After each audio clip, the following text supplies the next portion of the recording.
Egyptian pharaohs were likely the first to have molds made of their bodies and the images cast. Today, anyone can have this done. The experts have it down to a fine art. It's called life casting or body molding, and it's in demand because every body is different.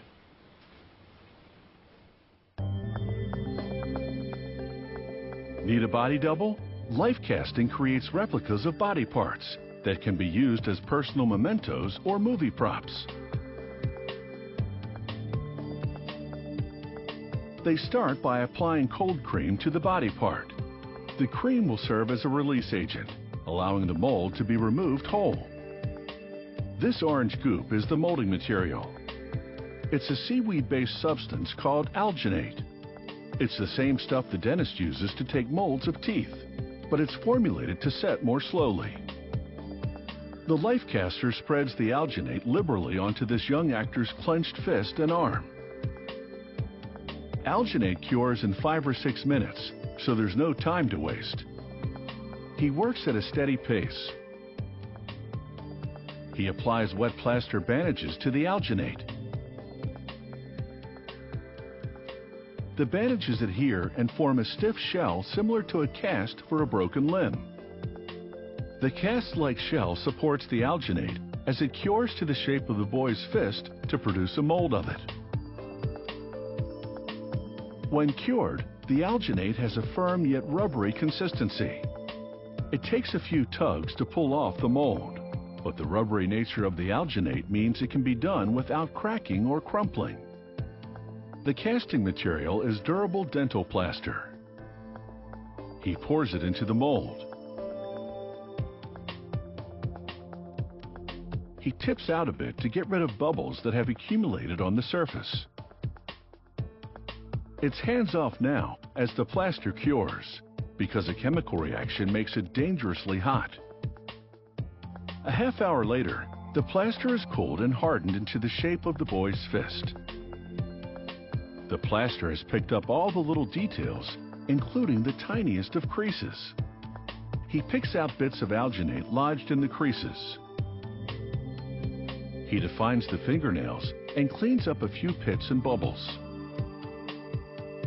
This is the actor's real hand, and this is the replica. Next, they make a mold of the actor's face.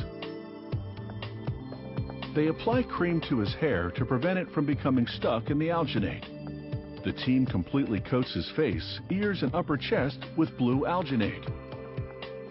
It must be hard not to wince, but he can't budge in order to create a good impression.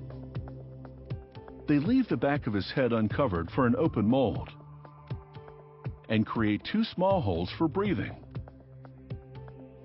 They layer the plaster bandages over the alginate to give structure to the mold. It also makes him look mummified.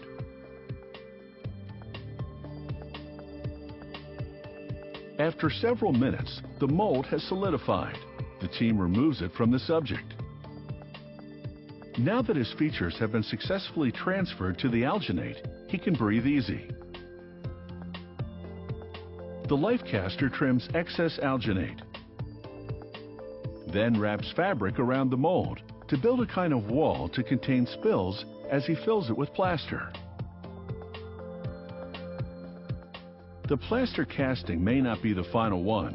Depending on the client's wishes, they may make a mold from this bust and then cast the image in a more flesh-like material like silicone, foam, or rubber. The plaster is cured and the wait is over.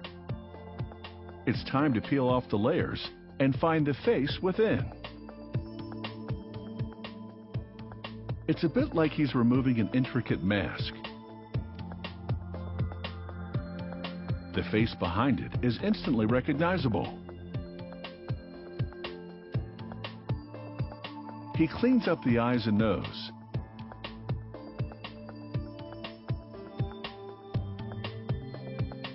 And scrubs the entire plaster face.